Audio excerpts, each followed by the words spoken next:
சங்கரா மீனில் குழம்பும் வறுவலும் எப்படி செய்யலாம் அப்படிங்கிறத பார்க்க போகிறோம். அதுக்கு ஒரு 4 பீஸு குழம்புக்கு மீனும் ஒரு 5-6 பீஸு வறுக்கிறதுக்கும் நான் எடுத்து வச்சுருக்கிறேன். இந்த குழம்பு தேங்காய் அரைச்சி விடாமல் நான் செய்ய போகிறேன். அதுக்காக கொஞ்சம் சின்ன வெங்காயம் ஒரு 10 வெங்காயத்துக்கிட்ட எடுத்து வச்சுருக்கிறேன். இப்போ வெங்காயம் இந்த குழம்புக்கு கொஞ்சம் கூட போட்டால் தான் நல்லாயிருக்கும். பச்சை மிளகா, கருவேப்பிலை, கொத்தமல்லி தழை, ஒரு 4 பீஸ் மாங்காய் இதெல்லாம் எடுத்து வச்சுருக்கிறேன். இப்போ இந்த மீனை வந்து 2 பீஸாக வறுத்து எடுத்துக்க போகிறோம். அளவாக எண்ணெய் விட்டு வறுத்துக்கிறேன் நான். அந்த மீதி எண்ணெயை குழம்பு தாளிக்கவும் நம்ம யூஸ் பண்ணிக்கலாம். அதை எப்படி யூஸ் பண்ண போகிறோங்கிறதையும் நம்ம இங்கே பார்க்கலாம். இந்த மீன் எப்போயும் நம்ம வறுக்கிற மாதிரி தான் வறுத்து எடுத்துக்கிறோம். வறுத்து எடுத்ததுக்கப்புறமா அந்த பாத்திரத்தை கீழே இறக்கி வச்சுருங்க. வச்சுட்டு வேறு ஒரு பாத்திரத்தை அடுப்பில் வச்சு அதில் கொஞ்சமாக கடுகு, வெந்தயம் தாளிச்சுக்கிட்டு அதில் வெங்காயம், பச்சை மிளகாயை போட்டுக்கிட்டு அதுக்கப்புறமா இந்த மீன் வறுத்த எண்ணெய் இருக்கு இல்லையா, அதை வந்து தெளிவாக இந்த அடியில் உள்ள அந்த மண்டியெல்லாம் வராமல் மீதி இருக்கிற எண்ணெயை மட்டும் இதில் கொஞ்சம் ஊற்றிக்கலாம். ஊற்றிட்டு தக்காளி சேர்த்துக்கிறீங்க. தக்காளியை சேர்த்து நல்லா வதக்கிக்கிட்டு அது நல்லா வதங்கினதுக்கப்புறமா மாங்காய் ஒரு 4 பீஸ் போட்டிருக்கேன். வேணும்னா நீங்கள் போட்டுக்கலாம், வேண்டான்னா அதை கூட விட்டுடலாம். அது ஒரு வாசனைக்காக தான் சேர்த்துருக்குறேன்.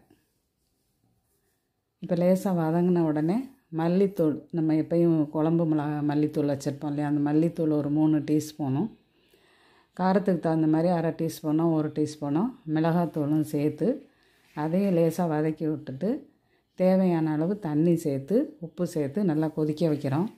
இந்த மாங்காய் வேகிறதுக்கு கொஞ்சம் டைம் கொடுக்கணும். மாங்காய் ஓரளவு வெந்ததுக்கப்புறம் நம்ம மீனை சேர்த்துக்கலாம். மீன் போட்ட உடனே வெந்துடும். அதனால் மாங்காவை முதல்ல கொஞ்சம் வேக வச்சுக்கலாம். தண்ணி ஊற்றி அதை கொஞ்சம் நேரம் மூடி வச்சிட்டிங்கன்னாக்கா அது வெந்துடும்.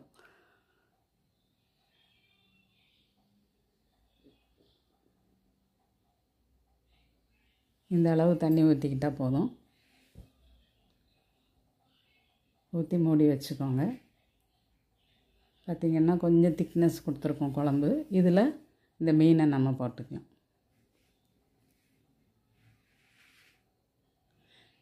மீனில் இப்போ உப்பு பிடிச்சதுக்கப்புறம் புளி ஊற்றிக்கலாம். நம்ம புளி ஊற்றுனதுக்கப்புறம் குழம்பு எப்போயுமே அதிக நேரம் கொதிக்க விடக்கூடாது. புளி ஊற்றி நல்லா கொதித்ததுக்கப்புறமா மல்லித்தலையை போட்டு நம்ம இறக்கிட்டோன்னா குழம்பு ரெடி ஆயிரும். அதிக நேரம் புளி ஊற்றி கொதித்தா குழம்பு வந்து ஒரு பழைய குழம்பு அந்த மாதிரியான ஒரு ஸ்மெல் வர ஆரம்பிச்சிடும். அதனால் ரொம்ப நேரம் புளி ஊற்றி கொதிக்க விட வேண்டாம். இப்போ இந்த குழம்புக்கு கீரை பொரியல் பண்ணி வச்சுருக்கிறேன். பொரிச்ச மீனும் இருக்குது, குழம்பும் இருக்குது. இதை நீங்கள் ட்ரை பண்ணி பாருங்கள்.